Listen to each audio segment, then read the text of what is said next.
Parfait. Voilà. Ça c'est pas la maison, donc Après j'en vois partout. Voilà. Parce qu'on est obligé malheureusement de bidouiller comme on peut pour avoir toutes les aides possibles. Moi ça va, j'ai réussi à me débrouiller parce que j'entends quand même, je les harcèle carrément pour avoir un dossier qui avance vite. Parce que souvent les personnes sourdes profondes, le seul moyen de communication qu'elles ont c'est de se déplacer. Et les MDPH sont souvent loin de chez elles. Donc des fois, pour le peu qu'elles se déplacent, il suffit qu'il n'y ait pas d'interprète. Donc la personne qui s'occupe du dossier ne soit pas là. Donc elles sont à pour rien. Moi, la chance que j'ai, c'est que je peux appeler. Donc je les harcèle en permanence pour savoir où en est mon dossier. Sinon, ça n'avance pas. Et on peut attendre 1 an, 2 ans comme ça, sans qu'il y ait rien. En fait. Il est là le problème, c'est que les subventions ne sont pas assez nombreuses et c'est trop lent. Malheureusement, les procédures sont trop longues. Rien que pour moi, il faut compter 4 à 6 mois de procédure. Et donc, pendant ces 4 à 6 mois, je ne peux toujours pas changer d'appareil. Donc, je dois me débrouiller avec ceux que j'ai déjà. D'accord. Donc, sinon, par rapport à part cette école, est-ce que vous participez à des associations pour sourds? Non, je ne participe pas, parce que je ne suis pas une combattante dans l'âme, parce que ça ne m'intéresse pas spécialement non plus, mais j'encourage tout à fait ce genre de choses, de toute façon. Mais j'en connais quand même quelques-unes. Voilà. Ceci dit, je ne participe pas, parce que je trouve ni le temps, parce qu'il faut du temps pour ça aussi. Et puis quand je travaille, on a une vie aussi à côté, on n'a pas forcément envie de mettre sa vie encore dans autre chose.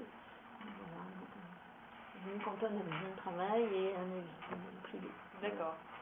Et sinon, pour la surdité, est-ce que vous avez bénéficié d'un type de médecin spécialisé ou pas? On bénéficie tous de ça. De toute façon, dès qu'un diagnostic est posé, dès qu'on sait qu'on est sourd, tout de suite on est pris en charge par ce qu'on appelle les ORL. Médecins ORL, les audioprothésistes, c'est ceux qui s'occupent de tout ce qui est appareillage, et les médecins traitants aussi. C'est tout. Voilà, c'est tout. Après, ça dépend du type de surdité et du type d'appareillage. Ceux qui ont des implants bénéficient des médecins spécialisés dans l'implantage dans les hôpitaux. D'accord. Voilà. Et moi, ce sera fini, donc ça, Jérôme. Alors, tu vas pas parler des sourds. Que vous considérez comme faisant partie de la communauté sourde? J'ai pas compris. Que vous considérez comme partie de la communauté sourde? Ah, oui. Mon histoire étant un peu compliquée, vu que j'ai grandi dans le monde des entendants jusqu'à encore maintenant, mais j'ai surtout été baignée dans la langue orale et dans le monde des entendants, on appelle ça souvent le monde des entendants, et d'un côté le monde des sourds. Sauf que moi, j'ai toujours excusez-moi de l'expression, le cul entre deux chaises. Voilà. Je ne me suis jamais sentie comme faisant partie plus d'un que de l'autre. Ça a été très compliqué à la période de transition quand j'ai été dans une école ordinaire. Je suis passée dans une école spécialisée parce que la première chose qu'on m'a renvoyée d'un côté, c'est que je suis sourde, je suis débile et compagnie. Et ici, de ce côté, c'est je suis oraliste. Voilà, donc cataloguée comme une entendante en fait, chose que je ne suis pas. Et c'est très compliqué d'avoir cette position-là parce que je me dis, mais d'accord, on ne veut pas d'un côté, on ne veut pas de l'autre, mais où est-ce que je vais? C'est très compliqué. Au jour d'aujourd'hui, maintenant que je suis à l'âge adulte, je peux leur dire, je ne choisis pas, je ne fais partie des deux. Voilà, c'est aussi simple que ça. Donc je suis autant dans la communauté sourde que dans la communauté entendante. Et maintenant j'ai pris ça comme un avantage, parce que je peux communiquer dans les deux langues du coup. Et donc du coup faire la passerelle entre les deux. D'où le choix de mon métier. Donc mon métier n'est pas un hasard quelque part. Quand j'ai atterri ici, j'ai découvert la langue des signes et j'ai su que c'était ça que je voulais faire. Voilà. La langue des signes est vraiment présente dans ma vie tous les jours. Et comment vous définissez la communauté sourde? Pardon, désolé. Comment vous définissez la communauté sourde? Comment comment vous la considérez, la Ah, comment je la considère? J'ai du pour et du contre, hein. D'un côté, ça a été bénéfique pour moi parce que ça m'a épanouie. Je me suis sentie plus à l'aise, plus affirmée, on va dire. Donc de ce côté-là, c'est très bien. Et puis j'ai pu me faire des amis sourds, avec qui on peut discuter de tous les sujets qu'on peut, tout comme avec les entendants. Après, je critique des deux côtés, on va dire. Du côté des entendants qui prennent pas, qui prêtent pas souvent attention à ma surdité parce qu'ils m'oublient. Donc très souvent, c'est j'ai le droit à des réflexions, mais t'es couché comme un coin, quoi. Et oui, je le suis vraiment, voilà. Donc qui sont pas toujours très logiques, hein. Donc c'est pas très évident, même en famille, hein. J'aime beaucoup ma famille, mais des fois j'ai du mal. Que je me retrouve en retrait du coup, donc les petites blagues entre eux, que je peux même pas rire parce que j'ai pas compris, donc il y a aussi cette place-là que j'ai du mal, et du côté des sourds, c'est leur blague aussi, je ne comprends pas, j'ai un humour assez particulier, et ce qui est difficile dans ce monde-là, c'est difficile de se faire accepter, parce qu'il faut connaître parfaitement la langue des signes, il faut avoir un mental de sourd en fait, et pas d'entendant. Il faut être un combattant militant, c'est ouais, nous sommes sourds, enfin bon, c'est un peu ça, et un peu trop même, parce qu'ils oublient aussi de vous intégrer aussi. Donc, oui, les entendants c'est de leur faute, machin. Or, ils oublient que dans le passé, c'est grâce à eux que nous en sommes là aujourd'hui, que les sourds ont pu évoluer. Donc, ils oublient ça et ils ont tendance à me faire un peu trop entre eux en fait, c'est ça le truc. Voilà. Pensez-vous qu'il existe une culture sourde? Oui. Ah oui, une culture sourde, sûrement comme il peut y avoir une culture entendante. Pour d'imager le truc, on a l'histoire de France, en parallèle on a l'histoire des sourds.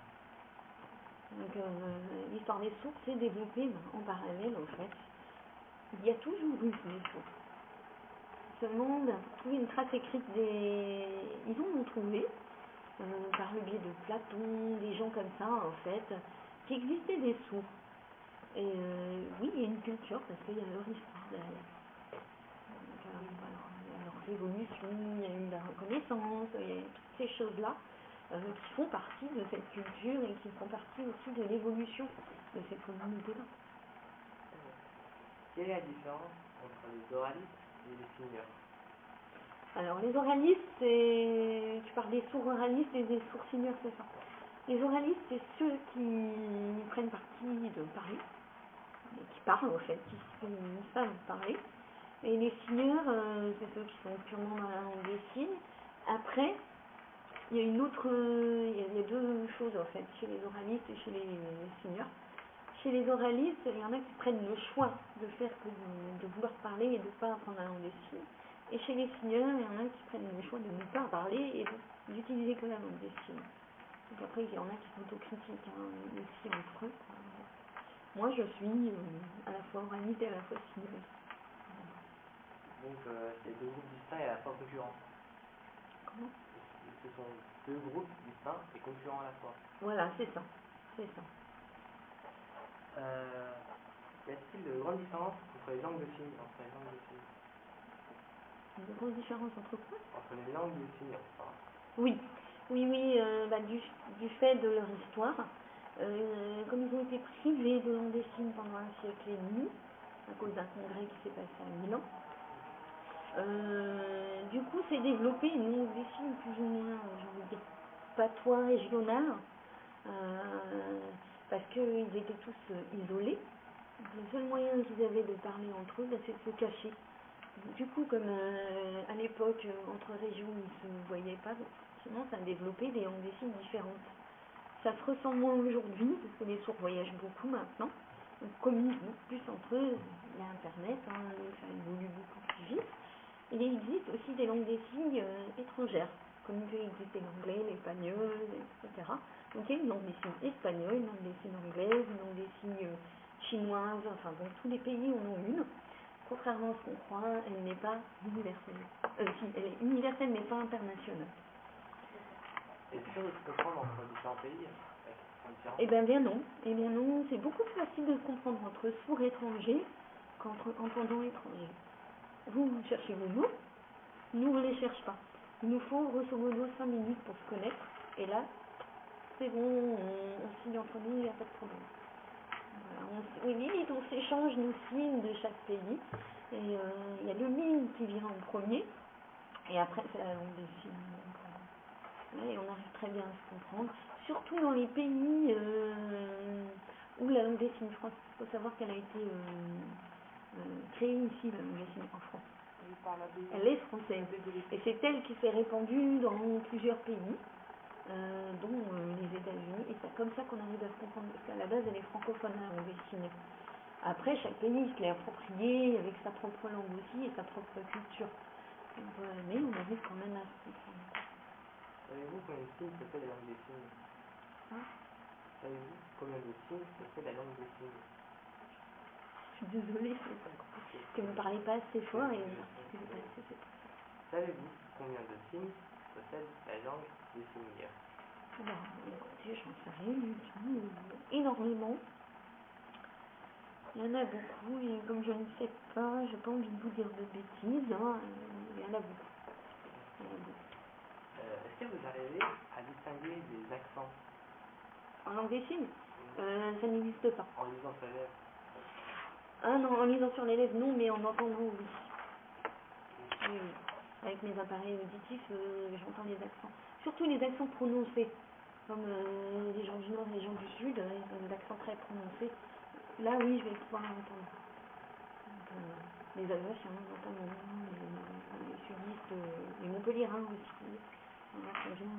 Les Basques aussi. Voilà. Ça dépend des endroits. Est-ce que votre surdité a compensé à une autre sens? Oui. De toute façon, tout handicap où on perd un sens, on compense avec un autre. Nous, c'est la vue, principalement. Donc, c'est pour ça, on fatigue beaucoup la vue avec ça. Oui, on compense énormément avec la vue, donc tout ce qu'on n'entend pas, on le voit. On va même plus loin, c'est qu'on arrive même à analyser une personne qu'on ne connaît pas, on sait tout de suite si ça va coller ou si ça va pas coller. Et c'est très rare qu'elle se trompe. C'est très rare, on sent tout de suite la personnalité chez les gens, comme un sixième sens, j'ai envie de dire, et on est très observateur. Quelqu'un qui va nous dire qu'il ne va pas, alors que sur son visage ça se lit qu'il ne va pas bien du tout, on ne va pas nous la faire à nous, on sait très bien que vous n'allez pas bien. Voilà, donc c'est des choses comme ça. Je sais pas, dans une ville, on va très bien savoir situer où est un tel magasin. C'est comme ça qu'on arrive à s'orienter et à orienter les gens qui nous demandent les noms de rues qu'on ne connaît pas souvent, mais qu'on connaît les magasins qui sont à côté, c'est par là, c'est des choses comme ça. Voilà. Et donc, est-ce que les sourds portent souvent des lunettes J'ai envie de dire oui et non. Je pense que ça dépend de la vue de chacun, mais beaucoup de sourds en portent, c'est vrai. Après, ça dépend de chacun dans la famille, s'il y a des personnes qui portent des lunettes ou pas, après ça dépend. Donc le fait d'utiliser plus la vue, ça fatigue pas plus les yeux et fait qu'on a plus facilement... Je pense que si, mais après, j'ai envie de dire, ça dépend du type de vue qu'on a. Si on n'a pas de problème de vue tout petit, il n'y a pas de raison qu'on en ait plus tard, à part quand on est vieux, mais voilà, après c'est tout. Moi j'en porte parce que depuis toute petite j'ai des problèmes de vue, mais c'est tout quoi. Voilà. D'accord. Donc je pense que c'est pas forcément lié à la surdité. Après, il y a une maladie qui s'appelle le syndrome d'Usher, qui touche les yeux et l'ouïe. Ça va ensemble de toute façon. Mais les sourds qui portent des lunettes ne sont pas forcément Usher. Ils portent des lunettes, ils ont des problèmes de vue, tout simplement. Voilà. Quels sont les métiers où il y a le plus de sourds? Alors là, je ne saurais pas dire. J'ai envie de dire les éducateurs. Très souvent, c'est ça. Parce qu'on a fréquenté une école spécialisée, et puis que les éducateurs, on a vu ça. Les professeurs spécialisés aussi. On appelle les CAPEJ, donc c'est vraiment uniquement des professeurs spécialisés dans la surdité. Voilà, il y a des sourds qui le font aussi. J'ai envie de dire que c'est les deux là qui ressortent le plus, les métiers du social en général. Donc, après, il y a aussi tout ce qui est comédien aussi. Il y a énormément de sourds qui sont comédiens. Du théâtre, des choses comme ça. Des bibliothécaires aussi. C'est plus les métiers là qui se concentrent le plus. Connaissez-vous des lois particulières pour les sourds? Des droits, Des lois particulières pour les sourds? des lois. Des lois. Les lois. Je pense pas. Après, c'est les mêmes lois que les lois du handicap. Hein. Après, je sais que pour les écoles, il y a la loi, la plus récente, c'est la loi de 2005, qui intègre plus la personne dans son intégrité avec son handicap. C'est pas que pour les sourds, c'est tous les handicaps confondus. On met vraiment la personne handicapée acteur de toute sa vie, en fait. C'est-à-dire que quand on est dans un institut, on a le droit de regard sur les écrits que font les professionnels, la famille est intégrée également, ce que les choses qui n'existaient pas il y a longtemps, avec la loi de 75 et la loi de 2002. Donc on intègre de plus en plus la personne. On prend en compte en tout cas plus ses envies, toutes ces choses-là, quoi. Nous savons qu'il y a une psychomotricienne au sein de l'établissement. Et à quoi peut aider les élèves? À quoi? En quoi peut aider les élèves? Un institut de jeunes sourds, ça aide dans le sens où déjà, il y a beaucoup de professionnels spécialisés dans la surdité. Et donc du coup, on est plus proche de leurs besoins en fait. On répond plus à leurs besoins qu'une école ordinaire. La plupart des enseignants ne sont pas formés au handicap. C'est pour ça que souvent il y en a qui font appel à ce qu'on appelle les AVS, des auxiliaires ludiques, qui sont souvent spécialisés pour un enfant qui a un handicap, quel que soit le handicap. Ils ne sont pas formés pour un handicap en particulier. Voilà. Et les instituts aident beaucoup pour l'épanouissement et parce qu'ils se voient entre eux. Il faut savoir qu'il n'y a pas tant de sourds que ça en France. Hein. Je crois qu'on a à peu près 30 millions, un truc comme ça, sur 60 millions d'habitants en France, ce qui n'est pas beaucoup. Donc on représente une petite minorité. Donc le choix de créer des écoles, des instituts, c'est aussi pour qu'ils puissent se rassembler, s'y retrouver aussi, et s'épanouir d'autant plus. Mais spécifiquement, à quoi sert la psychomotricienne? Alors, pour les sourds, il faut savoir qu'il y en a qui ont des troubles vestibulaires. C'est un petit vestibule qui se trouve à côté de la cochlée dans l'oreille. Et c'est ce petit vestibule qui sert à l'équilibre. Et très souvent, la surdité est liée à l'équilibre aussi. Donc souvent, un enfant sourd, on a aussi des troubles de l'équilibre. Donc les psychomotriciens, les psychomotriciennes servent à ça. Réguler l'équilibre, en fait. Voilà. Tout ce qui est moteur, en fait. Voilà. C'est à moi. J'avais juste une question avant pour la lecture labiale. Combien de temps avez-vous appris? Enfin, c'était automatique? Ça ne s'apprend pas. Je pense sincèrement que c'est même inné pour quelqu'un qui est sourd. Parce que c'est aussi une compensation. Comme on compense avec la vue, forcément la première chose qu'on va regarder chez une personne qui parle, c'est ses lèvres. Donc je pense que c'est comme ça qu'on apprend, c'est inné. Et je pense que c'est d'autant plus inné pour les personnes qui entendent un petit peu. Donc je pense que c'est comme ça que j'ai dû apprendre, parce qu'avec ma maman, c'est comme ça que je communiquais quand j'étais petite. Essentiellement lecture labiale. Vous avez appris très jeune à lire sur les lèvres, donc. Appris, je dirais même que ça s'est fait naturellement. C'est même pas apprendre en fait. Je pense que c'est même une communication naturelle que j'ai eue, mais toute petite. Donc, même si on s'en rend pas compte bébé, on sent bien, on est quand même intelligent déjà bébé, on sent bien qu'il y a quelque chose de différent, même si c'est pas, comment dire, conscient. En tout cas, on sent bien qu'il y a quelque chose, on s'adapte naturellement en fait.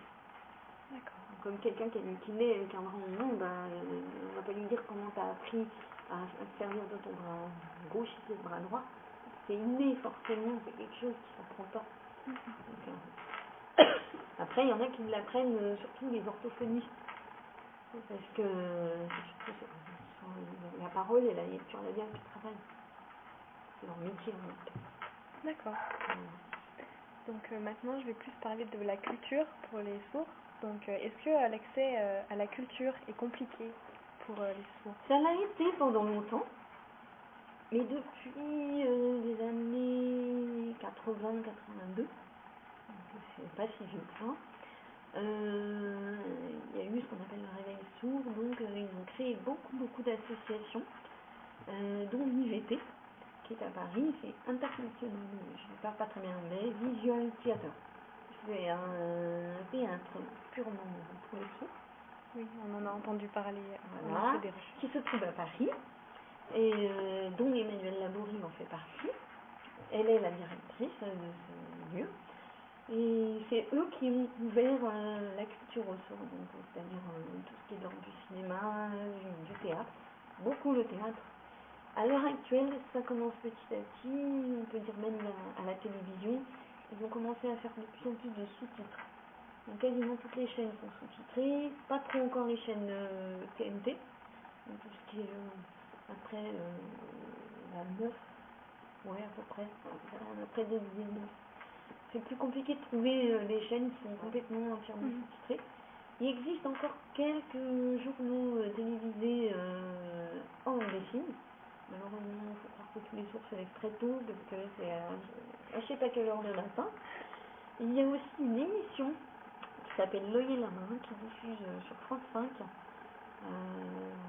le samedi soir très tard et le lundi matin très tôt, mais qui peut se visionner sur internet. Et celle-là, c'est une émission entièrement faite par les sourds. Donc elle est entièrement en langue des signes, sous-titrée pour ceux qui entendent, qui sont intéressés par la culture sourde. Et il traite de tous les sujets. Et il y a une autre culture encore, le festival Clin d'œil, qui se déroule tous les 2 ans à Reims, à l'île de Reims. Donc cette année, il n'y a pas eu, c'était l'année dernière, donc logiquement c'est l'année prochaine. Et réunis, l'année dernière, ils ont réuni, je crois, plus de 5000 personnes, où tous les sourds du monde entier viennent, et je dis bien du monde entier, viennent.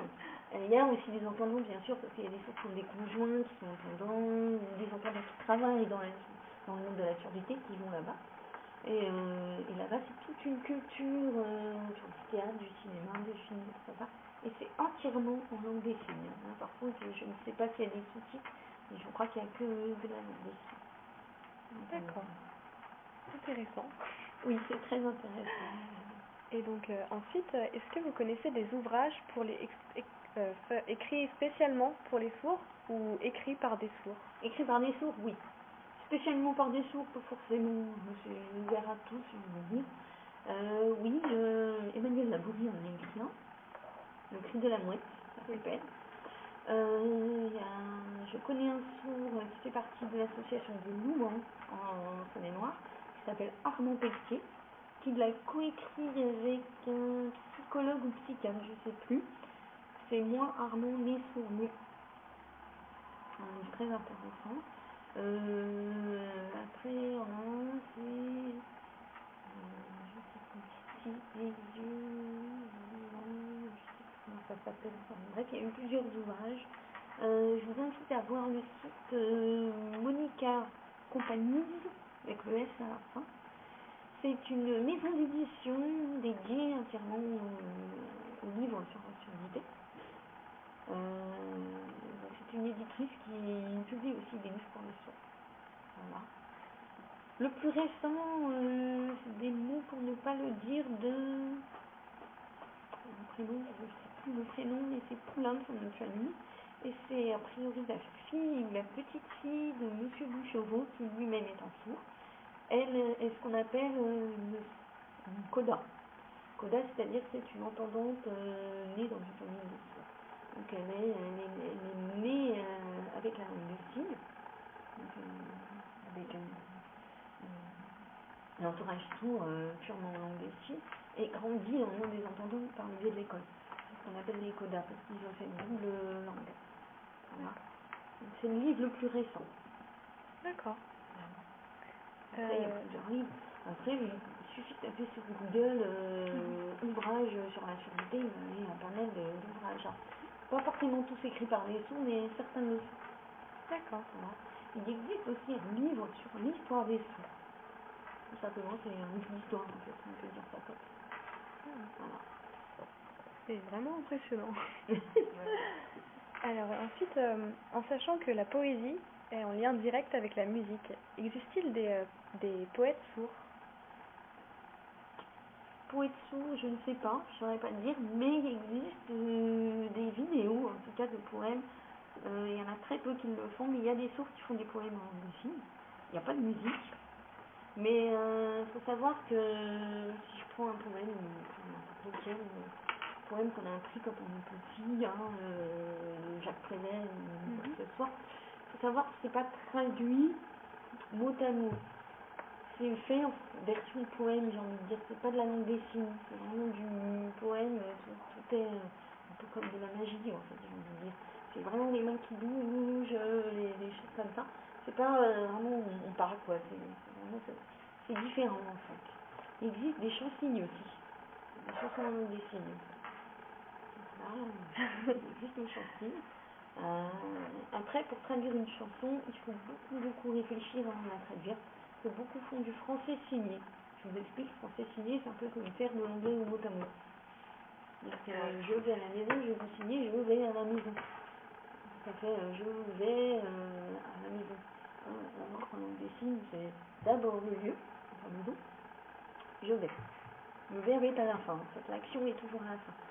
Il est important pour un sourd de décrire d'abord le lieu, les personnages et qu'est-ce qu'ils font. Le décor est très important, en fait, c'est pour ça. C'est pour ça que les poèmes, c'est tout en décor. D'accord. Voilà. Et donc ensuite, est-ce que vous pouvez ressentir la musique à travers des vibrations? Ou alors est-ce que ce n'est qu'une pure invention dans les films par exemple? C'est bien vrai. C'est bien vrai, c'est bien à travers des vibrations qu'on ressent la musique. Après, pour ma part, comme j'ai des appareils auditifs, j'entends très bien la musique, à condition que je ne sois pas trop fort. C'est contradictoire un peu ce qu'on peut entendre sur les sourds. Oui, il faut mettre la musique super forte, parce qu'ils n'entendent pas entièrement plus. Comme quand on nous parle, c'est strictement la musique. Vous criez dessus, parce que ça change pas grand chose. L'intonation, c'est pas ça qui change, c'est la lecture labiale qui va changer. Il suffit juste de parler normalement, et juste en articulant un peu plus. Sans exagérer, bien sûr, on n'est pas débile non plus. Non, la musique, on la ressent beaucoup avec les vibrations, à condition que le sol le permet. Souvent, on choisit des planchers en bois. En traversant, on ressent bien. Dans les voitures, quand on met la main sur l'écouteur, rien que ça, on sent vachement. Même vous, si vous l'entendez, vous sentez sur vos mains que c'est l'air tout simplement qui pulse sur la main, et du coup, ça vibre forcément. Même dans une voiture, les appareils bouchés, vous sentez la musique quand même. D'accord. Vous est-il possible de voir des pièces de théâtre qui sont parlées ou c'est pour moi, difficile? oui. Après, c'est toujours compliqué quand ça va trop vite. Et j'ai pas le temps de voir quand il finit de parler et qu'il y en a un autre qui parle. Donc il faut que ça soit intéressant aussi. Après, moi, je sais que j'aime pas trop aller voir les pièces de théâtre, que ce soit aussi bien avec des sourds qu'avec des entendants. J'aime pas trop ça. Je préfère plutôt aller au cinéma. C'est pas trop ma tasse de thé, j'ai envie de dire. Et donc justement pour parler du cinéma, est-ce qu'il existe des séances sous-titrées ou en langage de signes? Eh ben, ça dépend des villes en fait. À Paris, oui, mais à Paris même, pas dans la banlieue. À Paris même, il existe des cinémas qui diffusent en VO. C'est des versions originales sous-titrées en français. Vous allez entendre dans la langue originale et ça va être écrit en français tout simplement. Donc du coup, si ça va être un film en anglais, on va entendre en anglais, mais on va lire en français. Ceux qui ne sont pas habitués vont tendance à avoir faire je lis, non, j'ai pas le temps de regarder l'image, je vais faire tout le temps ce système-là. Sauf que c'est pas un bon système, il suffit de regarder ensemble, tout simplement. Même si vous loupez quelques mots ou quelques images, ça change pas grand-chose tant qu'on a compris le film, ça va. Donc est-ce qu'il existe des